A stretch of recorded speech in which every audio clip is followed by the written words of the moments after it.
Welcome to the party. I'm Sam Ekstrom of Locked On Sports Minnesota. Today, we've got comps for J.J. McCarthy entering year two. I'm Luke Braun. You can find me at Luke Braun NFL on Blue Sky, and I am going to be such an irresponsible homer about this, and you can't stop me. Hi, this is Arif Hasan from Wide Left at the Senior Bowl. I am on battery power, so I hope this is a short show. Locked On Sports Minnesota podcasts. It's endless Minnesota Vikings talk with the diverse voices of your local experts. It's time for the Minnesota Football Party. It's your guys hanging out talking next level Vikings football.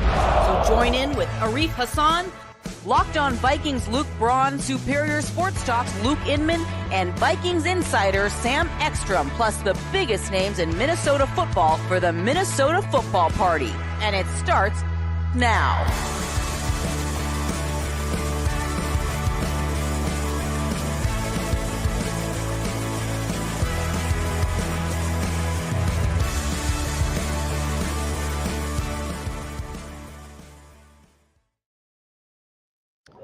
Hello and welcome in. Happy Thursday. It's the Minnesota Football Party on Locked On Sports Minnesota. It's your team. It's every day. Thanks for making us your first watch or listen. For your second one, check out Locked On Vikings with Luke Braun and find our audio on the Locked On Vikings podcast feed. Full show today where we find comps for J.J. McCarthy. What can we expect from him if he's the starter in his second year based on historical precedent? We'll go back in the time capsule, talk about some previous examples. Keeping on the quarterback theme, we also have backup QB suggestions. If it's not Daniel Jones, that is. And, of course, our prospect of the day, courtesy of Arif Hasan, who's been at the Shrine Bowl and now the Senior Bowl. He's seen them all. He'll report on them live from Mobile, where he looks like he's at some kind of train station. Ron Johnson joins. We have Party Fouls as well. It's a great show that's brought to you by Prize Picks. Go to prizepicks.com/LockedOnNFL. Use code all lowercase LockedOnNFL to win $50 instantly when you play $5.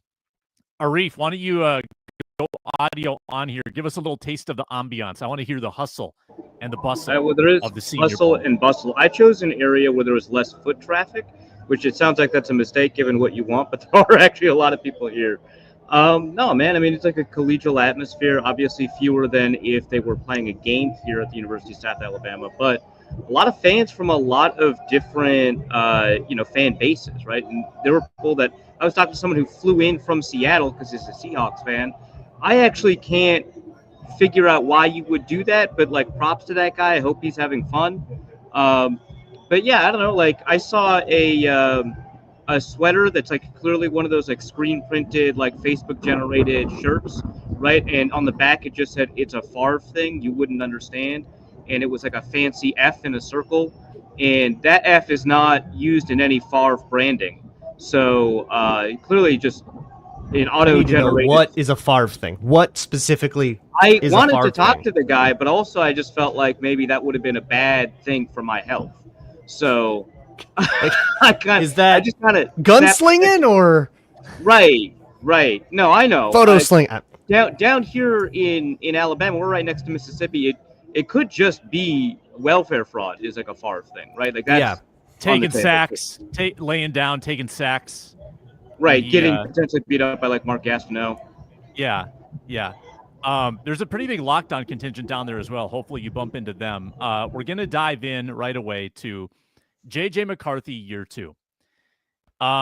He is a top 10 pick, number 10 overall, going into his second year.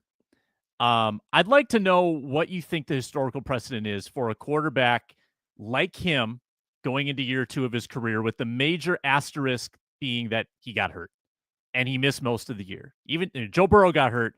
He still played half the year. So it is a little bit of an outlier. But Luke Braun claims he's going to be a homer on this, and I want to hear it. Use whatever criteria fits your narrative, Braun.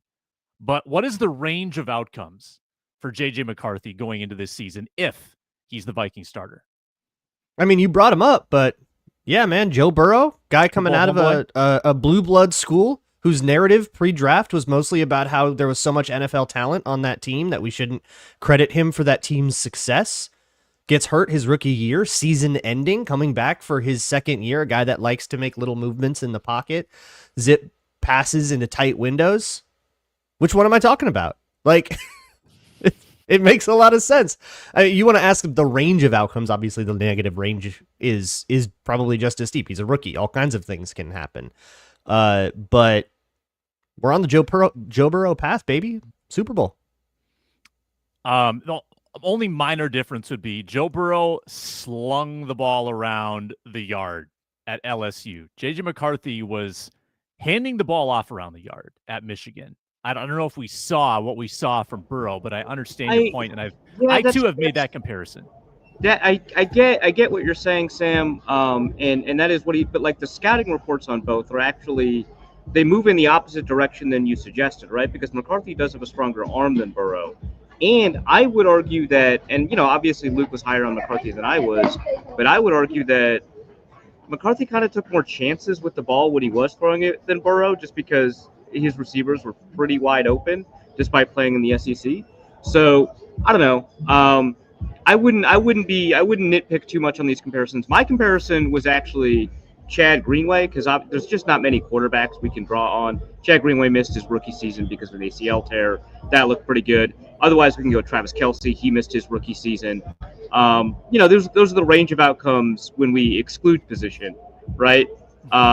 Greenway, obviously a great player for the Minnesota Vikings. I have a history with Greenway at the tail end of his career when I was talking about his talent level, but he's been a really fantastic player. Otherwise, obviously the floor is it's the floor, right? He could just be bad, but I don't know, missing your rookie season doesn't historically mean that you're just going to be bad. And then also for non-injury reasons, we have Patrick Mahomes, who, only played in the final game of the Chiefs season his rookie year. Yeah, I broke this down in a couple different ways. Again, another outlier in that he's a top 10 pick. He was also the 5th choice. There aren't many drafts where the 5th choice has still been a top 10 pick. But if you look at 5th choices at quarterback that were still in the top 50-ish picks, pretty good recent track record. Jalen Hurts was one of them. Lamar Jackson was another one. And then Mac Jones, which started well and then deteriorated. But the correlation that I like even more, top 10 quarterbacks in their second seasons in the last 10 years. So again, he got hurt. He didn't play except for one game and in training camp. But it's kind of unbelievable what year 2 has meant for top 10 quarterbacks. I counted 21 in the last 10 years. One of them was hurt in his second year. That was Lance. So throw him out. 7, it was pretty rough. Zach Wilson, Bryce Young, who showed signs of life, Anthony Richardson, Daniel Jones, Baker Mayfield, Sam Darnold, and Josh Rosen. Pretty rough second seasons. The other 13, pretty good or outstanding. The floor would be like a Marcus Mariota season where he was above 500, had great stats. CJ Stroud, pretty good. Trevor Lawrence, pretty good. Then you're getting into the Herberts, the Tuas, Burrows. Kyler Murray was great that year. You know who else was great that year? Mitch Trubisky was great his second year. Josh Allen, Mahomes, Wentz, Goff, major turning points in their second seasons, which I don't know can we count last year as a year of experience legitimately for McCarthy being in the room. Half a one. Half a season maybe. But yeah. Physically, no. He was rehabbing. He can't be working on the mechanics and working on the projects that the Vikings very clearly had him on, but mentally they've raved about how, the handle he has on things and the memorization that he's done and the contributions that he was even making to the QB meeting rooms and stuff. So there is definitely I don't think you're going in saying this is basically just rookie year, but physical development wise, they basically had to put the pause button on everything, all the hip rotation stuff we were talking about during camp last year, until about now when he's now started throwing and he's back to that. But we've had to put a pretty harsh pause button on that, and we should probably understand that it's delayed. Safe to say though that there's probably more off-season development than in-season development for almost every player. And he got the full offseason last year. He got the OTAs, the mini camps, and a lot of training camp. So some development did occur, and then will occur this offseason as well, from now until September. Probably 7 months where he's physically developing. And I look at those other top 10 picks that flopped in their second year, and so many of those were organizational failures too. I mean, like, did Bryce Young have a lot around him? Did Daniel Jones have a lot around him? How about Sam Darnold in New York? There's not too many top 10 picks who are legitimately just really bad quarterbacks, like Sam Rosen. That's a great announcer for the New York Rangers. Sorry, Sam. Josh Rosen did with the Cardinals. So I'm looking at the numbers here. There's 65% chance, based on recent comps, that a top 10 pick is going to be really good to outstanding in his second year. That's an oversimplification, but Arif, what do you think of my math here? I think it's pretty reasonable. I think I was doing a little bit of this kind of math earlier. I hadn't completed this project that'll be for this offseason, but I was looking at what happens if you find a way to kind of combine consensus ranks with NFL draft grades, and if that's more accurate than either consensus race or NFL draft grades. And what I could find is that, generally speaking, it does kind of help, right? I haven't done the complete survey and all that or anything like that, but generally speaking, it does kind of help if you kind of combine the two. That's not great for McCarthy, right? He was not considered a top 10 pick by draft consensus. And so I would say that, generally speaking, if you take a look at top 10 picks, you take a look at McCarthy, and you say the range of outcomes is actually a little bit worse. But I wouldn't worry about that too much. We're talking about historical averages. Obviously, if you like McCarthy as a prospect, I think that matters a lot more. What are his traits? What does he do well? I'm kind of curious about how the Vikings handled this kind of off-season training. The story about Jaden Daniels' training, right? That's come out, the VR training, right? We've talked about virtual reality on the show a couple of times. I remember Teddy Bridgewater was exploring that when he was with the Vikings. So this goes way back to even before the show. But, there are some explorations about the ways to do that, so long as you find ways to, quote unquote, train your eyes. And the science of the ability to train your eyes is kind of tough. But I wonder if that's something that they explored, if they found ways to see if they could train his processing speed to match kind of what the NFL demands of him, as well as kind of recognize the patterns that are more common in the NFL that are not in the NFL. And maybe that'll allow us to get ahead of that kind of 65% or whatever, right? So, yeah, we could take a look at these historical comps. I think that they provide us with some texture, some reason to kind of understand where we're at and what we should expect. But if McCarthy is good, it's because McCarthy is good. It's not because top 10 picks are good, right? So we always kind of have to ground it or base it in kind of the actual player that we're talking about. Yeah, always a good point. David McClendon, I may have drunk too much Thorn Nystrom Kool-Aid, but I made a bet the Vikings would make it to the NFC Championship with McCarthy by 2028. Will you guys take that bet in either direction? So that gives you, I'm going to assume we're talking about the 2028 regular season, so through his rookie contract. So in his rookie contract, would the Vikings make the NFC Championship game? I would. Yeah. What would the odds be? What do you think the Arrest odds? Me. Yep. Plus 150, minus 150. What are we talking for FanDuel odds on that? Well, you have to make it at least once by 2028. And four chances. Yeah. 4 chances to make it at least to an NFC Championship. Knowing the pattern of the Vikings, they probably make it playoff wins. Roughly every 9 years. So we're due. Yeah. You were due, right? So minus 600. I like Sam's odds at plus 150. I know that for people that are just thinking about it in terms of 1 year, that seems kind of short. But the odds of making it once in 4 years, right? Just take the odds that they don't make it and multiply it against itself 4 times. Your odds get pretty decent. I don't think they get above 50%. I'd say plus 150 is pretty good. Interesting note. So Thor is here, by the way. I said hi. So Thor is a writer for Fantasy Life. He's also done a ton of appearances on Score North. And he is, for people who are familiar, maybe the biggest J.J. McCarthy fan on the planet, right? He may have, I know I've been to his house. He has multiple man caves. I imagine one of them has now taken up as a shrine to J.J. McCarthy. He has doubled down pretty hard on how much he loves the guy, enough that there are people here who are making fun of him and then want to check in with him to see if he's going to do okay if McCarthy doesn't, pan out. He has really kind of hitched his wagon to this guy. And so Thor would probably take Luke's bet at Luke's odds at -600 because I think Thor he prices would, it at -1,000. Yeah. Yeah. So yeah, I mean, I'd say maybe +150. That's kind of an interesting bet there for me. -600 is a little bit not pricey enough, I guess, is what I'm getting at Yeah. there. Yeah. Arrest me. Yeah. I think I would take the yes on that. I would take the +150.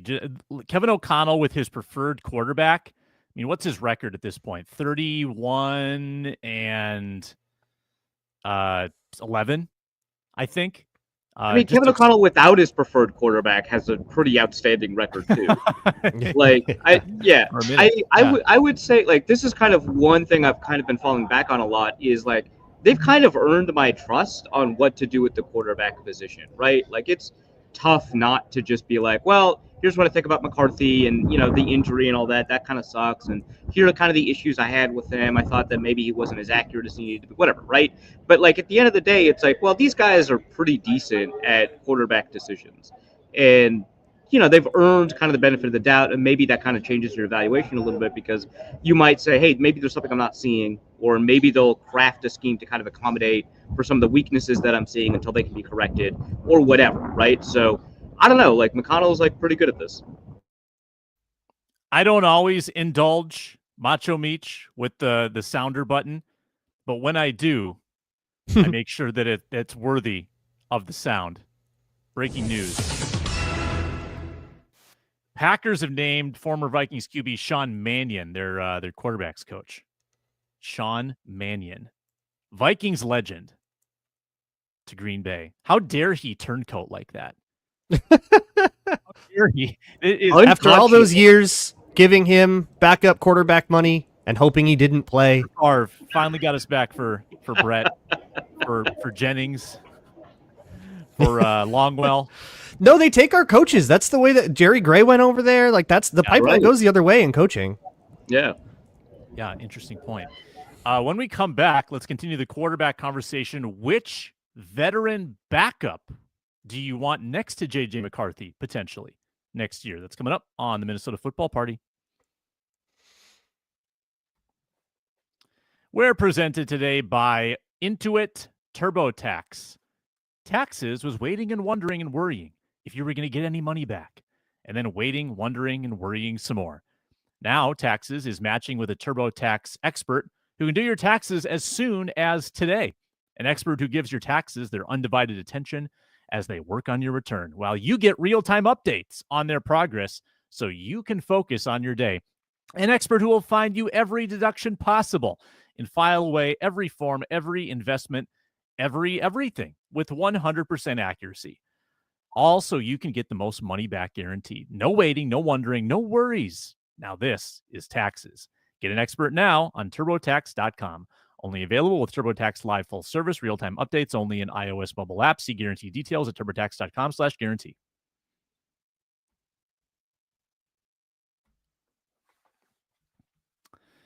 All right, Ron Johnson set to join. He can join our backup QB conversation. He is the host of the Ron Johnson Show on Tuesdays. He's got the shades. He's taking them off. Ron, welcome. Yeah, I was just trying them on for my this thing we're about to do. This little commercial. I think it's for the Super Bowl, but not sure. Oh, nice. So. That's cool. That's cool. Well, we were going to talk about quarterbacks to surround J.J. McCarthy with. So, like, I think Daniel Jones would be the betting favorite, right? That'd be the preferred backup choice next year. Is that the direction you would want to go, Ron? Or would you prefer exploring other options? I wrote a few down. I wrote down Garoppolo, potentially, Marcus Mariota, Andy Dalton's always Mr. Reliable. Plenty of ways that you can go with this. But I think it comes down to this too, Ron, and then you can comment. Are you bringing them in to compete to be the starter, or bringing them in to support J.J. McCarthy? That probably changes the equation a bit. Yeah, so I like Daniel Jones. Like I liked what Daniel Jones did at with the Giants. And if you're looking for a backup, like I do like the Marcus Mariota angle, simply for the fact of he's played, he's started, he's been a guy in this league. And when you look at your backup, you want your backup to be similar to your starter. Why? So if something happens, or if things don't go the way you think they should go, the guy behind him can kind of do exactly like he is and not have to change the offense too much. So I feel like JJ McCarthy is going to be a little bit more mobile with his legs. I feel like JJ McCarthy gives you that Marcus Mariota, not completely run guy, but can run the ball. But still has the arm talent and the strength to get the ball to some of those, whether it's the deep corners, deep overs, because we know a lot of that's in Kevin O'Connell's offense. So, yeah, I do like the Mariota and Daniel Jones. Like, those are the two. Andy Dalton to me is not a JJ McCarthy, so I wouldn't go that route. Garoppolo, I just don't know if he has anymore. Like, I think he's probably better suited to be a model moving forward, but who knows? But yeah, I like the Mariota and or Daniel Jones. Daniel Jones, again, has beaten the Minnesota Vikings in a playoff game. He's proven that he's a good athlete, a good quarterback. He didn't have a coach. Like, the Giants' entire organization had no idea what they wanted to do. I don't know how you have a running back like Saquon Barkley who can give you 2,000 yards in a season and somehow, some way you fumble that. So that's why I would give Daniel Jones a chance, because I feel like, who knows? Like, I think he'd be a great backup. I think he'll learn a lot from Kevin O'Connell. I think he's willing to take the bare minimum because he has so much money from the Giants. And he's a guy that you don't have to spend. I mean, you literally could probably bargain and say, hey, look, man, you're going to get $100 million from the Giants. Let's do X, Y, and Z, and I will make you the best possible quarterback you can be in order. So when you hit free agency or when you want to start looking at other teams, I can vouch for you and say, see what I did with Sam Darnold? Daniel Jones is just as good, if not better. And then when he does that, then he can go off and maybe go play for the Raiders or who knows what. But again, for Daniel Jones, the problem is there are teams out there like the Raiders that don't have a quarterback. There are, they're the Titans. So there's teams out there too that are also looking for a possible Sam Darnold or Daniel Jones as well to come in and be their starter. Yeah, that's what I'm interested in, because after teams have now seen Mayfield getting revived, Geno Smith, Sam Darnold, right? Like, there's this growing pile of evidence. Yeah. Will somebody want Daniel Jones to be that guy for them? I think he's probably the favorite to be the backup here in Minnesota. And if you get him for $1 million, that's unbelievable. But I think that there might be a team that will talk themselves into, hey, he's our reclamation project. Arif, where do you sit on that? I think Zach Wilson's the funniest possible answer. No, it's not. The funniest possible answer is playing in the Super Bowl this week. Carson Wentz. That's the funniest one. I can't sign on to that. I can't be part of that. That's why it's the funniest. No, I really like Ron's point about roster mirroring, making sure that the guys that you have the ability to execute the same kind of offense. I don't know that Jones's eyes move as quickly as McCarthy's are supposed to, but you're working with backups, right? So you've only got like a limited option anyway. So I don't want to nitpick Daniel Jones too much or any of the other options that we have. Personally, I think my favorite might be Jacoby Brissett. He's reasonably mobile. He executes the offense that's asked of him. I don't know that he has the kind of do it in the final 2 minutes, whatever stuff that we really like about what Sam Darnold did this year or what, McCarthy has done with Michigan. But again, we're talking about backups, right? And so I think Brissett's got, a lot of that on handle. He might be a little bit more expensive than some of these other backups, which is something we have to take into account. The Vikings have, I don't remember anymore, the 6th most cap space in free agency, but they're also losing the most snaps in free agency, right? So we can't really think about them as a super cap flexible team at the moment. So that's something to think about. But I really did like, kind of the way that Ron discussed Daniel Jones. I think that the Marcus Mariota one kind of makes a little bit of sense. I would find it kind of funny if Mariota had like an opportunity to be a bridge quarterback somewhere. So, maybe we don't see that, but I don't know. But there are a lot of veteran free agents that are possible. Not a ton of starters, which is why Darnold's going to make a little bit of money. But there's a lot of veteran backup free agents that I think could make a lot of sense. But it is important that they be able to execute the offense for sure. Yeah, no doubt. Yeah, before we swing it back to Ron, Braun, do you care to comment on this list? Yeah, I think for the reasons Ron said, totally fine if it's Daniel Jones. Makes sense to me. Works. Next question. I do like Jimmy Garoppolo a lot. If he's still going to keep playing, as just the veteran presence, right? A lot of familiarity in these kinds of schemes. He's played in San Francisco. He's played in LA. So there's a lot of knowing the dynamics, not just the memorization, but knowing, hey, when we're in this play and they go in that coverage, I had this one play where this happened, I threw an interception. Here's how you cannot do that. That makes those kinds of guys really valuable. And I think we laugh at names like Zach Wilson and like Daniel Jones that are funny quarterbacks because they were bad, but they bring every lesson that they learned into that room, and then you can hopefully the kid can grow without making the same mistake himself. So there are a lot of options I like for this. I think in terms of which quarterback would I most like in the building, it's obviously Darnold. It's just that that's going to be a lot more costly in a way that I don't know if the Vikings are going to be willing to do. But we'll see. We'll see where everything lands. I'm totally fine with Daniel Jones, but I'll put my Jimmy Garoppolo name in there. And are we saying that Russell Wilson is trying to be a starter? Is that kind of what we're thinking in this? Steelers might bring or him he's back just to staying do in that. Pittsburgh. Yeah. Because like Justin Fields, you got Cooper Rush, like there's some other names out there Yeah. that have been good quarterbacks. I just don't know if they're like, if I want a backup, I want a former starter, because like Cooper Rush and some of the names I've seen thrown out there, those guys have always been backup. So why get the other sneaky one though, that I kind of like, and I don't know if he'd be QB3, maybe, I don't know what the market's going to ask or what he's going to ask. Trey Lance. Like Trey Lance was really good at NDSU. I just don't know what happened. Like I'm so concerned because he's only not 24. Good. Not good. That's what happened, Ron. He's only 24 though. I mean, but people said that Geno Smith wasn't good, and then he got with a coach and a team that made it work. So I'm not saying Trey Lance is the future starter, but I just wonder if that's another project that Kevin because in my opinion, maybe I'm wrong in this. I feel like Trey Lance is better than Josh Dobbs. So like as far as throwing the ball, You're wrong. I'm wrong on that. Yeah. Josh Dobbs is better than Trey Lance. Okay, but like, I don't think Trey Lance is an NFL player. I think we've seen like a lot of evidence. Trey Lance to that. was third string to Cooper Rush, my guy. I can't. I know, but the Cowboys are the Cowboys are bad. They were bad. I support you, Ron. I like this premise. He was Keep in going. San Francisco, where Brock Purdy's go to become Super Bowl and quarterbacks. he was supposed to start and they got hurt. So that's what I'm like. Hey, and then they traded him for a like, fourth. no, thank you. They gave up on him. Hey, They Ron, did, and that's what I'm wondering. He's a Minnesota kid, Marshall, Minnesota. See, I think if this dude was from Missouri, we would never think about him again. I think Minnesotans are just getting too Minnesota-y about this dude. If he was from Missouri, we would never think about him again. He'd be Brett Rippin. We'd be like, who's that guy? Oh, yeah, that bust Ron, from NDSU. you and I were out there. We watched the joint practices when Trey Lance was healthy before the injury. We were out there. Good. And he looked good. I'm with you. I don't think he looked good at the joint prep. What are you talking about? Hey, my Minnesota Twitter says Trey Lance. He had the tools. He's a 5-tool player. He can steal bases, hit for Joe power. Webb had the average. tools. What are we talking about? Tools. We're talking baseball.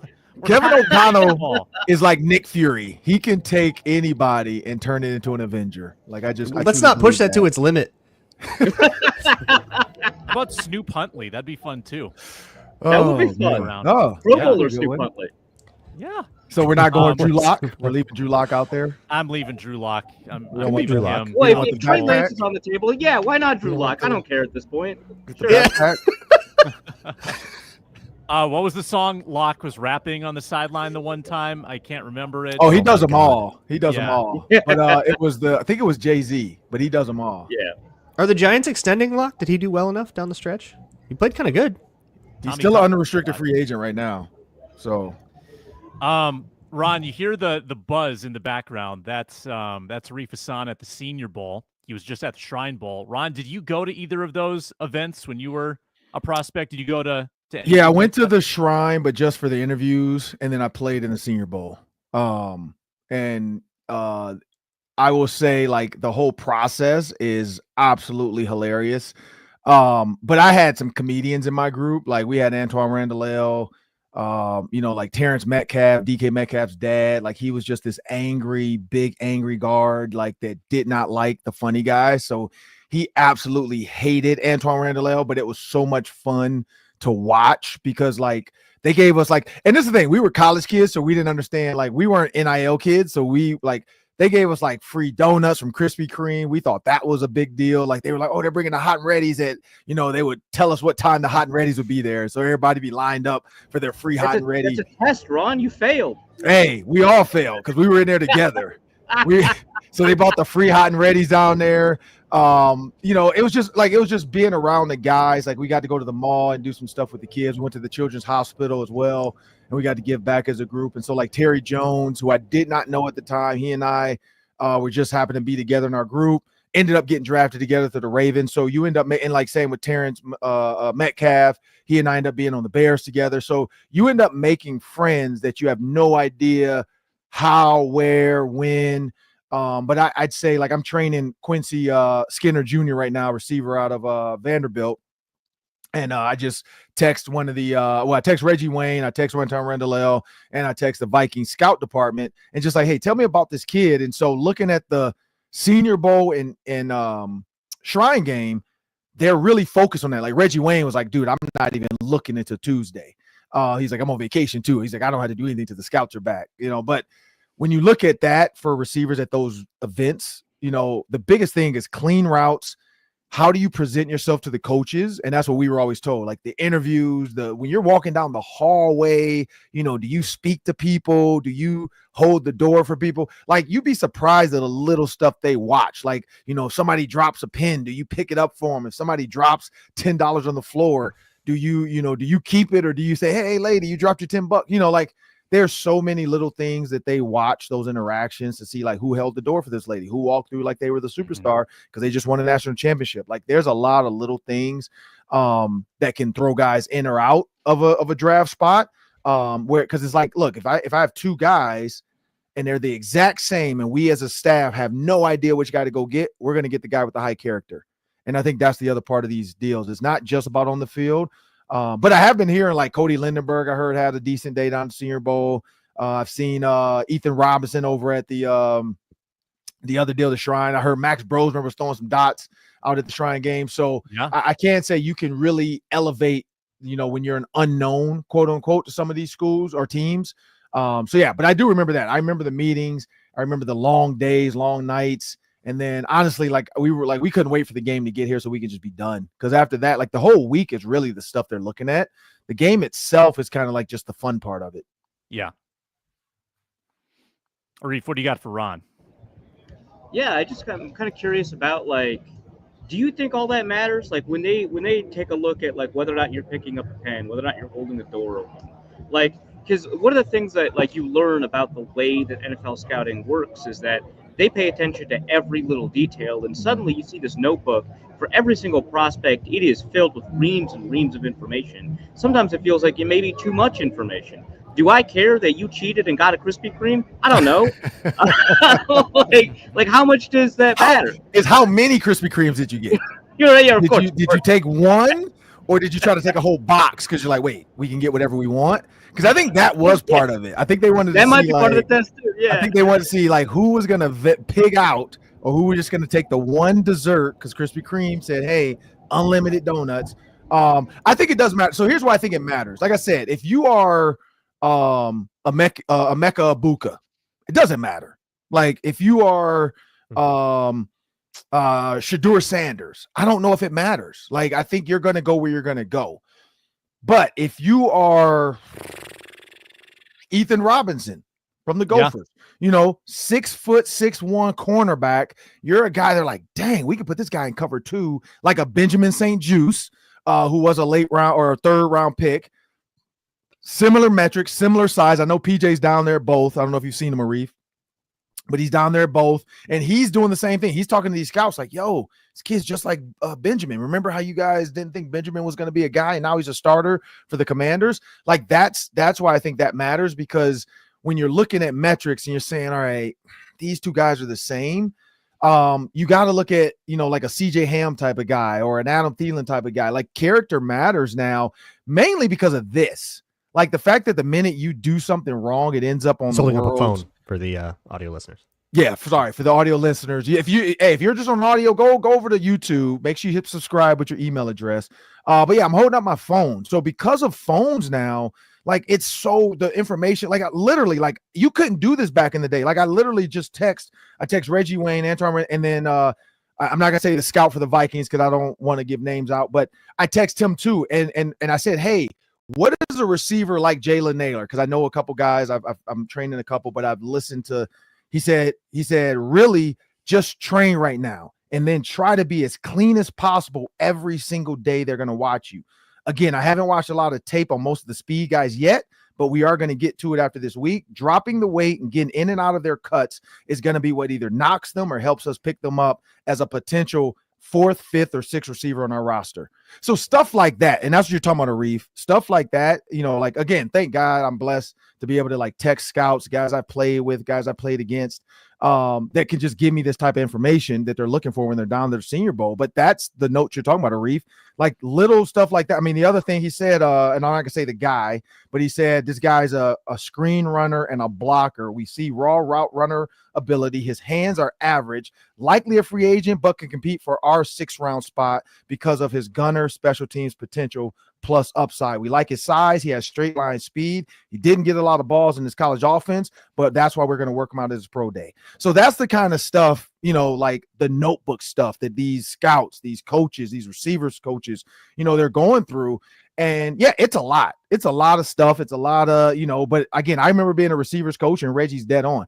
We don't have to do anything until the scouts say, here's your list of 20. Now go watch the film on these 20 and get you 10 guys. And here's the rounds that we're going to take a receiver. And then you go grab this. It's literally, it's probably a better technology nowadays, but we had magnets, and they were magnets with a sharp, or not a Sharpie, but whatever that thing is, dry erase. And you write the kid's name on it, and you put his metrics, and you slap it up on the board, and you put it in the round. You think you can get him. And it's like I'm looking at my wall. You can't see it at home, people, but it's a gigantic wall. And coaches are literally, some coaches have to get up on the ladder because they're not tall. Shout out to Randall L. But they have to put, you have to put guys up there. And that's what that notebook is for, Arif. Like, it's because it's so intricate. And honestly, I'm not going to say any GM's names because I never would bury a GM, but the Giants GM like missed a lot, and so that's what, I said his name. Sorry. But like that's why those boards matter, is because coaches and scouts within that building can go back and say, hey, look, I told you to go get that guy. And now they can use that later when the draft comes up again. Like, hey, man, remember last year I told you to get this guy. You didn't get him. Look what he's doing for the Vikings. Look what he's doing for the Lions now. And so, again, and then also when you go interview, you don't throw people under the bus, but, they ask you, and I asked the scout this. I'm like, what do assistant GMs have to questions? He's saying, well, if you're coming from a scout position to be an assistant GM, they want to know, like, what does your draft the last 3 years look like? Like, who would you have taken? Or what, let me see your notebook. And they kind of like lay out who they thought they should have drafted and why and blah, blah. And they can tell BS. Like, if you're just BS and writing down all the great names, they're like, get out of here. But, if you're kind of honest with like, yeah, I thought this guy was going to be good. We had him as a free agent. We didn't think we would draft him. And somebody else drafted him before us. That was our fault. Stuff like that. They want those conversations to happen. Braun, last one for Ron Johnson. Yeah, either when you were coming out or, in all these years as an analyst too, we know the weird and wacky things that happen in the draft cycle, weird questions that get asked, weird quotes you'll hear, weird ideas you'll hear. Tell me a story, Ron. Tell me a weird draft story. Man. So I can't remember, one that had nothing to do with me. I don't remember what this was, but who was it like recently where they asked him something like, was his mom a drug addict, or didn't they ask somebody that, like, did his mom sell drugs or something? Or I do vaguely remember something. Yeah. Like someone like put you on the spot, just trying to like make you sweat and see if they can piss you off. It was like a question. Yeah, maybe it was Saquon Barkley. It was somebody had a question and he was like, "I would never go to that team because I cannot believe they asked me this question." Yeah, or something. That's happened a number of times. I know that Des Bryant got asked a question that was of a similar vein by Jeff Ireland, and many years later, Ireland is like, I probably should have asked that question, but the reason I asked that question is I wanted to see if the player would swing on me. Okay. You're right. You probably should have asked that. Oh, man. Yeah. So like, I guess weird draft stuff. So like outside of the actual teams, we had the whole like Kelly Campbell about to get on the stage to get weighed in, and he went and drank like a gallon of water because he wanted to be heavier. And so he was in the back, like trying to drown himself in water to drink. He was doing push-ups. Absolutely hilarious. Another one was, I think it was Riche Caldwell from Florida and Jabbar Gaffney were joking about the Wonderlic test. And I think one of them like walked out saying, man, I only know the answer to like 2 of these questions. And the questions are like, how many dozen does it take to get to 48? Stuff like that. And it just want to see how quick you can get 4. Like, can you do math really fast? But do you know what a dozen is? It's dumb as heck, but it's like simple stuff. They just want to see, can you process simple stuff fast, and how many can you get? How many answers can you get without panicking? That was a funny one. I know another one was Kelly Campbell and what's the quarterback? Rohan Davey got into it over the Senior Bowl touchdown ball. I think Rohan Davey threw the touchdown, but Kelly Campbell caught it and then gave it to his mom. Rohan was pissed off, like, yo, that's my ball. And this is like during the Wonderlic test. They're arguing over the ball, like during the Wonderlic. And the dude from the Steelers just looking like, oh my God, you guys are idiots. Because he's like, I'm just a babysitter. He's like, I'm just in here so you guys don't cheat, but I don't really care what you do with your time. But I'd say other than that, man, like my best story is actually a positive one about Tony Dungy. Like when I was walking around the combine, Dungy came and grabbed me and said, hey, come in our room. And so he brought me in the coach room, didn't have me on their list, which they're not supposed to do, but because he's family, he was allowed to do. And so because you only get 5, like 5 teams can ask or request you and you get 5 interviews. I know it's changed now because guys are kind of walking around and I'm not talking to him, but I'm talking to him. But you get 5. I don't know if that's changed, but back in the day, it was 5 teams had the right to like get you into the room and interview you. So Tony Dungy pulled me in as like not one of my teams, but a 6th team. And he just wanted to give me a heads up. He's like, hey, here's the questions they're going to ask. Here's the things they're going to ask you. Here's how you should handle it. If you don't feel comfortable with a team, don't feel like you need to like lie to them about like if you don't like the receivers coach, you don't like, he was kind of giving me a heads up because he was like, look, you're going to get drafted. I don't know where. He's like, I've talked, he told me, he's like, I've talked to a couple different teams. You're going to get drafted, whatever, 3rd round or 5th round. And he's like, here's the teams that I could see you going to. But don't feel like you need to just accept everything. He said, because there's some coaches that don't have your best interest at heart. They're just drafting you because the team told them to. And so I really appreciated that. And looking back on it, it helped me in my Ravens interview because I really did not understand what these questions were going to be. They can prep you, but you don't really know until you're in there. Your hands are sweating, knees weak, arms are heavy. There's already vomit on my sweater, mom's spaghetti. I got nervous, but I wrote down. No, so shout out to Eminem. And so when you sit back and what I did was, so when I went, and that's what I'm telling these kids now that I train, shout out to Game Face Training up in Minnesota. They've had me come out and help out with their receivers that are going into the draft. And I basically just like was able to speak to certain route combinations versus what coverage, because I wasn't even thinking about that. Because honestly, in Minnesota, we ran a thing called we did menu, which was like our wristband. So it was like menu, and then we had a number. And so there wasn't a lot to like learn as far as coverage because the quarterback could change the menu for us during the game. So he could go menu 6 and it changes to play 6. So he was doing the work for us, kind of like a check with me, like Northwestern used to do when everybody would look. But that was before the check with me. Literally the next year, Northwestern started doing the check with me, and then everybody started like trying to figure it out. But we just did menu. And so I didn't understand like, hey, if it's 3, this is my route. And if it's 4, this is my route. If it's 2, this is my route. I was just like, wait for the quarterback to tell me what to run. But when Tony Dungy explained it to me, then I was able to speak through like, hey, if you have and mainly for the Ravens with my size, they wanted to know like, if it's cover 2, how are you running your slant? If it's man, how are you running your slant or your fade? If you have a choice of a slant or the fade, which one would you rather run? And that's the kind of stuff, that they want to see. Like what gets you going? What is your favorite route? And I tell guys, don't say what they want you to say. Say what you really feel, because you want to end up in the right place that wants you for what you do. And I think, when Dungy did that for me, I walked out of that coach meeting, getting to meet, Tom Moore, because Tom Moore wanted to meet me because, well, he knew me, but he was there the day I was born in Detroit. Tom Moore was there because he was my dad's former coach at Eastern Michigan, but he also was under Chuck Noll's team with the Steelers.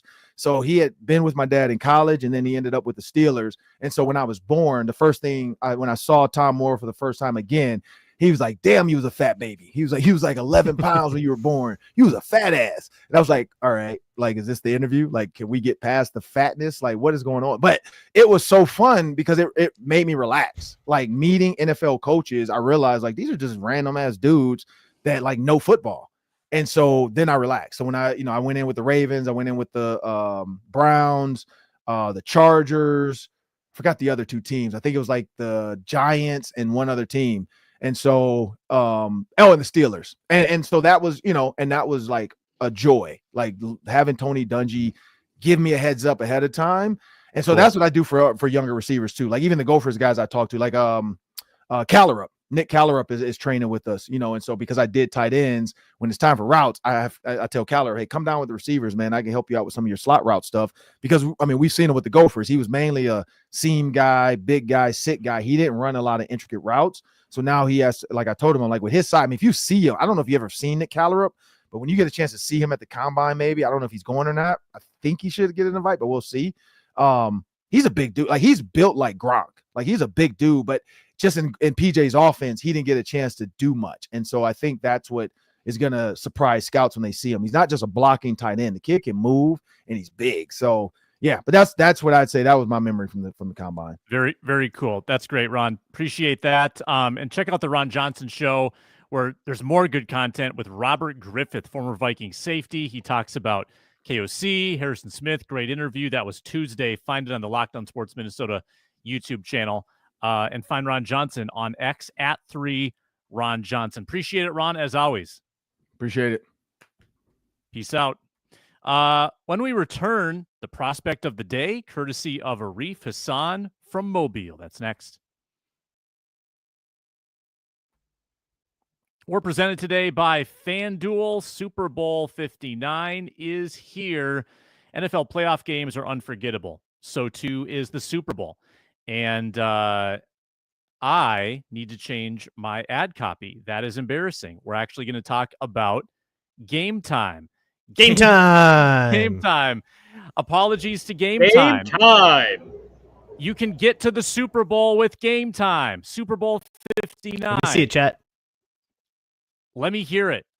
Game Time has the new feature, Game Time Picks, which filters out the fluff to show you only incredible deals. You don't waste time searching through thousands of tickets. More locally, you can get to Target Center, see the Timberwolves, Xcel Energy Center, see the Wild.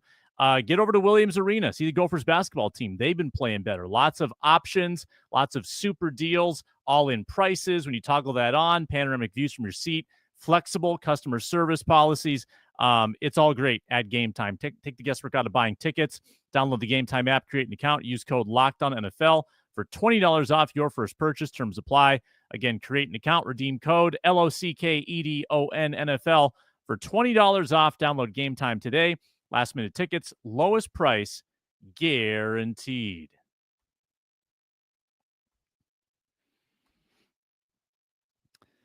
Not my finest ad read moment, but we press on. We move on.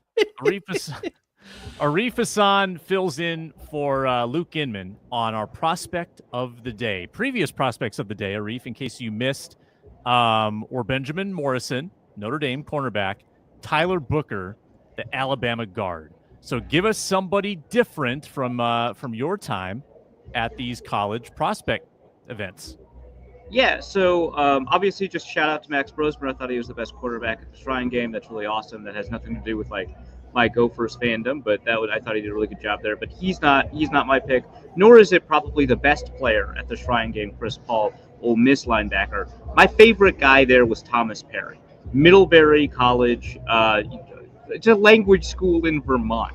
He happens to be studying something else there, but he did really fantastically. So he's a Division III prospect that was discovered essentially by Duke Manyweather, or rather they forced themselves to be discovered by Duke Manyweather. They sent their tape over to him, and he was like, I'll give you 4 weeks, and if you stick out for 4 weeks in my training program, I'll train you up for real, and then start sending your tape out to actual NFL prospects. But we don't know, right? He's playing against Division III players. There are a couple of people here who have said that this might be a 10.0 RAS guy. So for people who are unfamiliar, 10.0 is like the top athletic score you can get in relative athletic scores. That's a pretty good Feldman Freaks potential there. Yeah. So Feldman had like a honorable mentions for people who just missed out on Feldman Freaks. Thomas Perry was there, and I think a lot of it is just there's not a lot of good data on this guy. But he played really outstandingly at the Shrine Bowl practices. He did a really good job. Aced apparently all these interviews, which is really good to hear.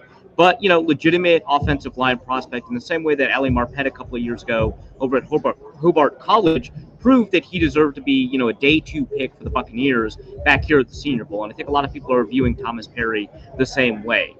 290 pounds maybe, so probably a better fit for zone-style offenses. Luke, you know that these offenses are a lot more homogenous than they are diverse. So, saying one guy can fit for one kind of offense, that can only go so far. But, he's a smaller guy. Everyone's got a bucket step. Everyone's got to do a 45-degree step. Yeah. Exactly. Yeah. So he's a smaller guy, so some offenses may not like him. He may not be as great against zero technique. Not that there's a ton of those in the NFL anymore. But he's outstandingly strong and he's incredibly athletic. He won a ton of his one-on-ones, which, as you know, is really difficult for a center to do. And so I thought that stood out. There were only a couple of people that were able to beat him. Jordan Phillips, who's one of the top prospects here, did a pretty good job against him. But that's kind of it. He's fun. He's a great story, but he's also a guy that I think might have been a UDFA target that in the offseason process, not just the Shrine Bowl, but in the offseason process, maybe moved himself to an early day 3, possibly day 2 kind of pick. And I don't know. I just like him a lot. He stood out to me. So yeah, that could be maybe round 5 for the Vikes, maybe 3rd round comp. Yeah, compensatory 3rd, end of day 2, beginning of day 3. Trade it back maybe. Arif, I'm reading the Draft Network scouting report on Thomas Perry. Do you think that's a credible report? Go ahead. What does it say?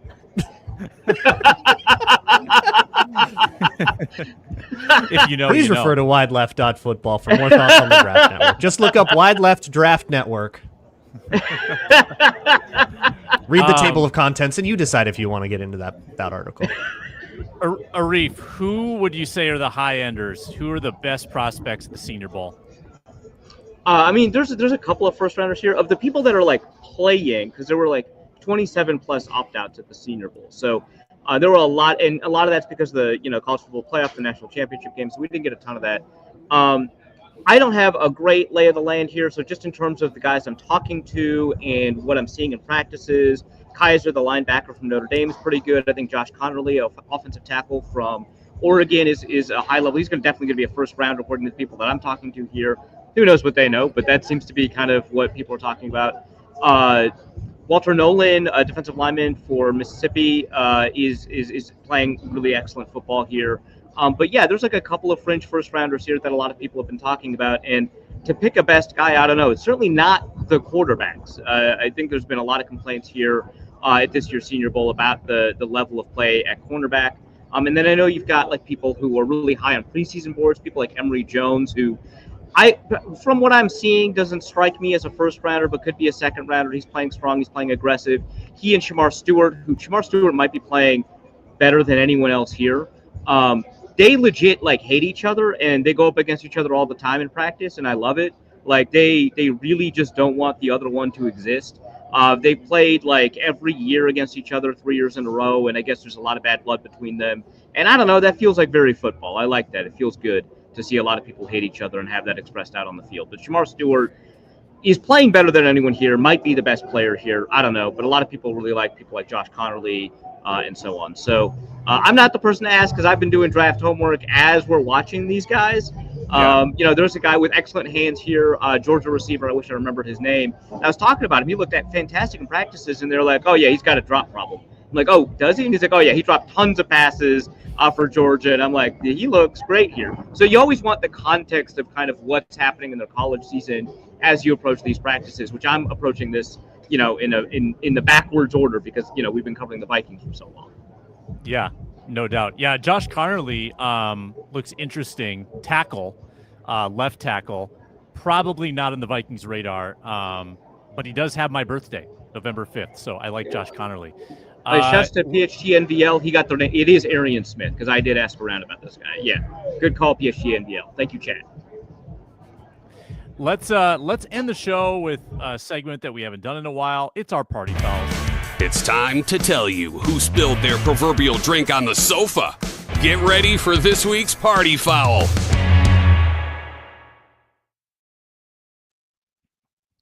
Luke Braun, kick it off.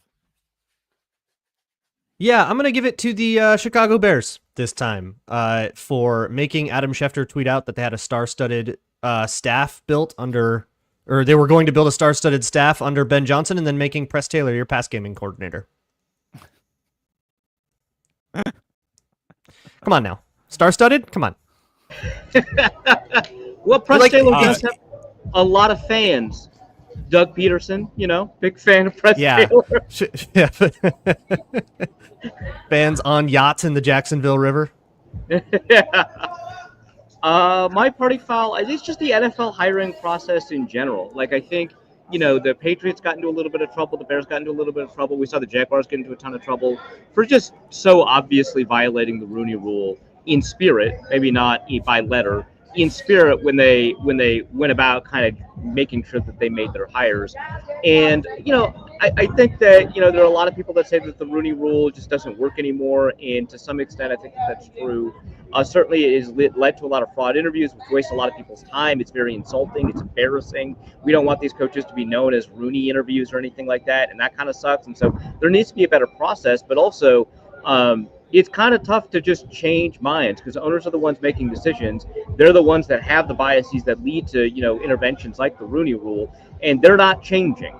And so I don't know what the solution here is, but it sounds like the Rooney Rule has fallen pretty short. So my party foul is on the whole NFL hiring process when it comes to coaches. Is there an example of a Vikings first impression more catastrophic than Liam Cohen and Duval? That was wild. I can't think of a viral moment from a first Vikings press conference like that. Can either of you? No, the head coaching hires have all been pretty healthy. Like they've been, we're going to do the process and make a. It would be like if they just went with Jim Harbaugh anyways. Yeah. The closest I can remember, and it wasn't a presser, but it was kind of a coaching introduction, was Jonathan Gannon at Arizona doing explosives. Oh yeah. Pew pew pew. Yeah, just being weird.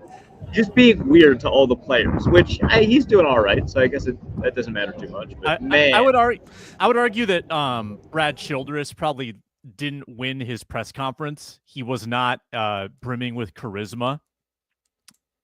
That's probably the closest I can come to. Could be Les Steckel. Just taking the entire wind out of the org, every player being not saying, "Oh, all right, here's our head coach," just immediately going up to Jerry Burns and asking him if he's okay. If you're someone's mourning something, that's probably not the attitude you want. That's not wonderful. Yeah, that's not great.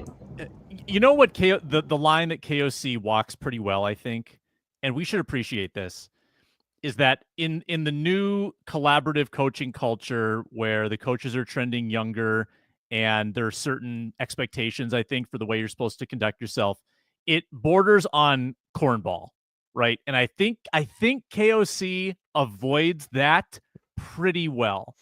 Though he says a lot of the same things, he does it in a way where it's more authentic than we're seeing from some of these other attempts, like Liam Cohen. That's one way I appreciate KOC. Players got to believe you. Yeah, no, I've got nothing to add to that. I was talking to a couple of beat writers here, and they were talking about the difficulties in covering their beat and how tough it was covering Sean Payton, for example, because he's always going to be sarcastic. He's always going to slip in some digs that won't seem obvious on the transcript, but you can hear it by tone. God, Thomason is so perfect for Denver. Yeah, he really is. Yeah, we actually talked about that too, actually. But I was talking about the differences between Mike Zimmer and Kevin O'Connell, and honestly, I liked covering Mike Zimmer because he's grumpy all the time, but it was kind of like a bit after a certain point, and he would so long as you didn't mention PFF, he would answer your question most of the time. And so I didn't mind covering him, but Kevin O'Connell is certainly I think different covering him. Sam, maybe a little bit more than I do because I was only in the pressers for about a year and then a couple of extra games on top of that. But he's been genuine. He gives you good stuff. I feel like over the past 3 years, we're getting a less good stuff, but at least the answers are just as long. But it's more filler than it was before. But he's he always attempts to he knows that you've got a job to do and he doesn't want to inhibit you from doing your job, which is always a nice thing for a coach to have. Matthew Collar made an observation on KOC that has stuck with me, and I now use it to listen. This is my listening filter. The truth is always in the middle. It's filibuster, positive, slips in the truth and then couches it with more filibuster. But it's there.